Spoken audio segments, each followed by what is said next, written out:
위대한 전도자 D.L. 무디가 이런 말을 했습니다. 등대는 경적을 울리지 않고 다만 빛을 비출 뿐입니다.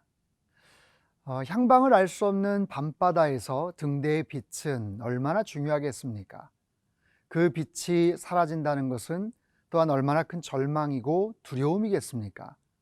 지금까지 8번의 재앙을 경험하고도 고집을 꺾지 않는 애굽왕 바로에게 하나님은 하늘의 태양을 가려버리십니다. 더욱 놀라운 것은 이스라엘 백성들이 사는 땅에는 빛이 있었다라고 합니다. 어떤 왕을 섬기며 살 것인가, 그에 따라 우리의 삶 속에 빛과 어두움은 이처럼 극명한 차이가 생기게 됨을 알 수가 있습니다. 오늘 본문의 이야기로 여러분을 초대합니다. 출애굽기 10장 21절에서 29절 말씀입니다.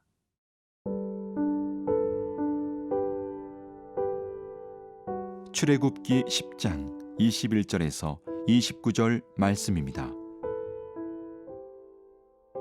여호와께서 모세에게 이르시되 하늘을 향하여 네 손을 내밀어 애굽 땅 위에 흑암이 있게 하라. 곧 더듬을 만한 흑암이리라. 모세가 하늘을 향하여 손을 내밀매 캄캄한 흑암이 3일 동안 애굽 온 땅에 있어서 그동안은 사람들이 서로 볼 수 없으며 자기 처소에서 일어나는 자가 없으되 온 이스라엘 자손들이 거주하는 곳에는 빛이 있었더라. 바로가 모세를 불러서 이르되 너희는 가서 여호와를 섬기되 너희의 양과 소는 머물러 두고 너희 어린 것들은 너희와 함께 갈지니라. 모세가 이르되 왕이라도 우리 하나님 여호와께 드릴 제사와 번제물을 우리에게 주어야 하겠고 우리의 가축도 우리와 함께 가고 한 마리도 남길 수 없으니 이는 우리가 그 중에서 가져다가 우리 하나님 여호와를 섬길 것임이며 또 우리가 거기에 이르기까지는 어떤 것으로 여호와를 섬길는지 알지 못함이니이다 하나 여호와께서 바로의 마음을 완악하게 하셨으므로 그들 보내기를 기뻐하지 아니하고 바로가 모세에게 이르되 너는 나를 떠나가고 스스로 삼가 다시 내 얼굴을 보지 말라. 네가 내 얼굴을 보는 날에는 죽으리라. 모세가 이르되 당신이 말씀하신 대로 내가 다시는 당신의 얼굴을 보지 아니하리이다. 하나님께서는 모세를 통해서 9번째 재앙을 예고하시죠. 21절입니다. 여호와께서 모세에게 이르시되 하늘을 향하여 네 손을 내밀어 애굽 땅 위에 흑암이 있게 하라. 곧 더듬을 만한 흑암이리라. 더듬을 만한 흑암. 우리말 성경에는요 이렇게 번역을 해요. 그 어둠으로 말미암아 그들은 앞을 더듬으며 다녀야 할 것이다. 앞을 더듬으며. 그러니까 정말 칠흑과 같은 그런 어두움이죠. 그들에게 태양이 가리워진다. 빛을 볼 수가 없다. 이것은 모든 사람에게 마찬가지의 절망과 두려움이겠지만 특별히 애굽 사람들에게 있어서 이 태양신, 이 라라는 이 태양신은 그들에게 있어서 굉장히 소중하고 강력한 그런 신이었습니다. 풍요와 또 생명과 번성과 그 모든 것을 약속하고 그리고 그들이 살아갈 수 있는 가장 강력한 에너지를 공급해주는 그런 강력한 신적인 그런 존재죠. 그런데 그 태양 신을 볼 수가 없는 거예요. 여러분, 애굽에 내리는 이 재앙은 계속해서 강도가 세집니다. 그리고 광범위하게 확장이 되죠.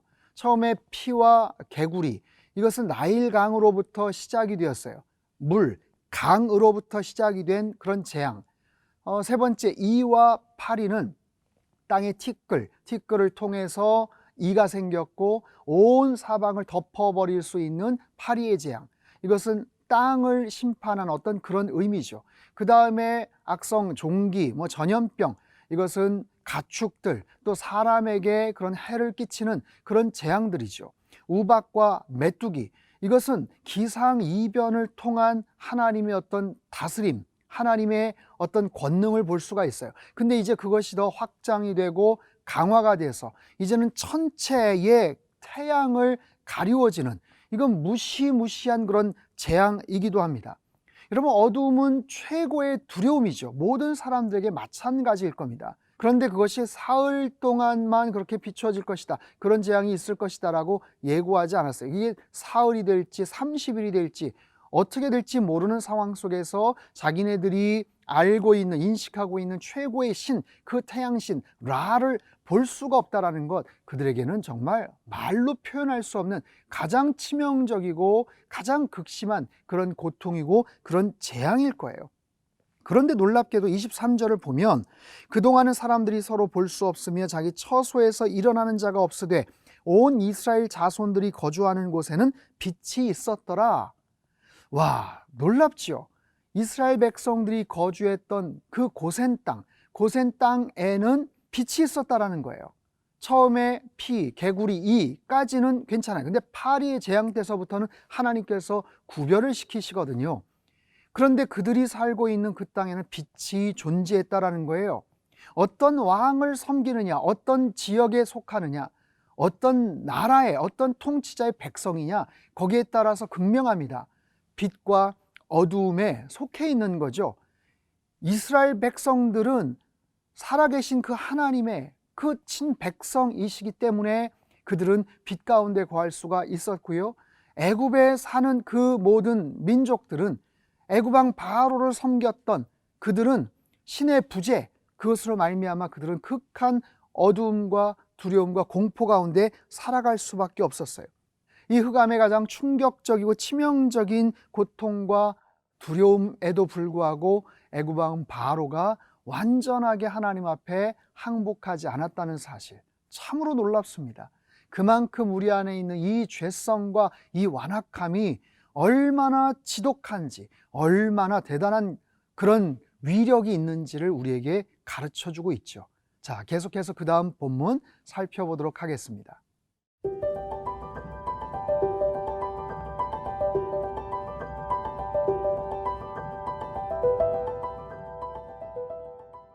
애굽 왕 바로가 또다시 타협안을 제시합니다. 24절, 바로가 모세를 불러서 이르되 너희는 가서 여호와를 섬기되 너희의 양과 소는 머물러 두고 너희 어린 것들은 너희와 함께 갈지니라. 처음에는 장정만 가라고 했죠. 이제는 어린 아이들도 가도 좋다라는 거예요. 하지만 너희의 양과 소는 머물러 두어라. 어린이 오케이, 예스. 하지만 육축은 안 된다라는 거예요. 처음 타협안과 비교해 볼 때 상당한 진전이 있었죠. 꽤나 양보한 것 같고 이 정도면 그냥 받아들일까라는 그런 생각도 들 수 있어요. 하지만 그 바로에게 있어서 모세는 협상을 하지 않습니다.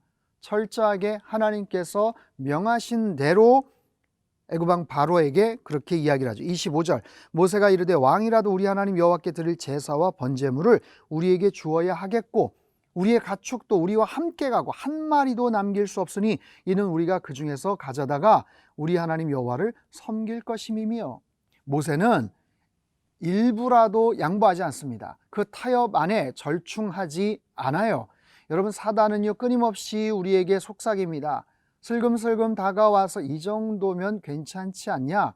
야, 한 번만, 아니 이번만, 이게 마지막이야. 다양한 모습으로 여러 가지 유혹을 하고 속삭이죠. 꽤 많은 사람들은 거기에 그냥 넘어갑니다. 아이, 그럴까? 남들도 다 그렇다는데 하면서 그냥 그 유혹에 넘어가는 경우들이 대단히 많죠. 하지만 이것은 하나님 앞에 온전한 마음으로 예배를 드리는 거예요. 제사를 드리는 거예요. 거기에는 타협이 있을 수가 없습니다. 절반 정도? 아니 한 80%? 과거와 비교해 보면 굉장히 나아졌지, 90%면 어디야? 라고 생각이 될 수 있지만 절대로 그렇지 않다라는 거죠. 우리의 마음을 확고부동하게 그렇게 결정을 하고 하나님 앞에 온전한 제사, 예배를 드려야 될 줄 믿습니다. 자, 그런데 애굽 왕 바로는 왜 이렇게 고집을 피울까요? 왜 그렇게 끝까지 정말 신하들이 왕이시여 우리 나라가 이 애굽이 망하게 된 걸 모르십니까? 라고 하는데도 불구하고 끝까지 그렇게 고집을 부리는 이유가 뭘까요? 그것은 욕심 때문이에요. 이스라엘 민족, 히브리 민족 그 노예들을 한꺼번에 다 떠나보내면 이건 엄청난 노동력의 상실이죠. 그런데 하다못해 가축이라도 그냥 계속해서 데리고 있어야 되겠다. 그것만큼은 양보하지 못하겠다. 이건 욕심입니다. 여러분 야고보서 1장 15절 욕심이 잉태한 즉 죄를 낳고 죄가 장성한 즉 사망을 낳느니라. 굉장히 중요한 말씀이에요. 욕심과 죄 그리고 그 죄가 어떻게 사망에 이르는지를 우리에게 보여주시죠. 결국에는 사망에 이르는 거예요. 그런데 거슬러서 생각을 해보면 그것은 죄 때문이고 원초적으로는 욕심 때문이에요. 애굽 왕 바로 욕심 때문에 사실은 포기하지 않습니다. 양보하지 않습니다. 마지막에 협상은 결렬이 되죠. 애굽 왕 바로가 뭐라고 얘기하는가? 28절 바로가 모세에게 이르되 너는 나를 떠나가고 스스로 삼가 다시 내 얼굴을 보지 말라. 네가 내 얼굴을 보는 날에는 죽으리라. 죽음에 대한 이야기를 하죠. 협상은 결렬되었습니다. 파국이죠. 모세도 맞받아쳐요. 모세가 이르되 당신이 말씀하신 대로 내가 다시는 당신의 얼굴을 보지 아니하리이다. 서로 보지 않을 것뿐만 아니라 애굽 왕 바로는 죽음에 대한 이야기를 해요. 결국에는 죽음이죠. 여러분 죄의 결국은 죽음입니다. 이 죄의 충동과 이 유혹과 이 엄청난 이 부정적 에너지를 멈출 수 있는 방법은 없어요. 죽어야 끝이 납니다. 죽어야 끝이 나요. 애굽 왕 바로의 이 고집 결국에는 양보하지 않아요. 중간 어느 지점에서 멈추지 않습니다. 결국에는 죽음에 이르러야 끝이 난다라는 거예요. 사랑하는 성도 여러분, 욕심이 죄가 되고요. 그 죄가 장성해서 사망에 이르게 됩니다. 그 엄청난 막강한 연결고리를 끊으실 수 있는 분이 오직 예수 그리스도 한 분뿐인 줄 여러분 믿으시기를 바랍니다. 오직 예수님께서만이 그 악성 고리를 끊어버리셔요. 우리 안에 있는 죄성, 우리 안에 있는 그 욕심, 사망으로 치닫게 되는 그 모든 상황에서 우리를 건져주시고 우리에게 영원한 자유와 소망과 생명을 주시는 그 주님 안에서 오늘도 자유하시고 여러분 승리하며 살아가시기를 주님의 이름으로 축복합니다.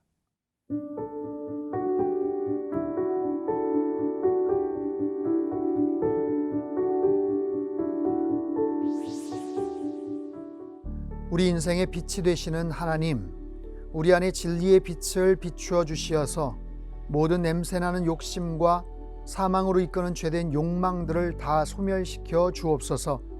우리가 주를 떠나서는 단 한순간도 살아갈 수 없음을 아오니 언제나 주 앞에서 겸손하게 하시고 오직 주님만 바라보며 살게 하옵소서. 일평생 주님과 동행하게 하시고 우리의 인생 여정을 영광과 감사로 마칠 때까지 은혜의 날개 아래에서 항상 보호받게 하여 주옵소서. 존귀하신 예수님의 이름으로 기도합나이다. 아멘.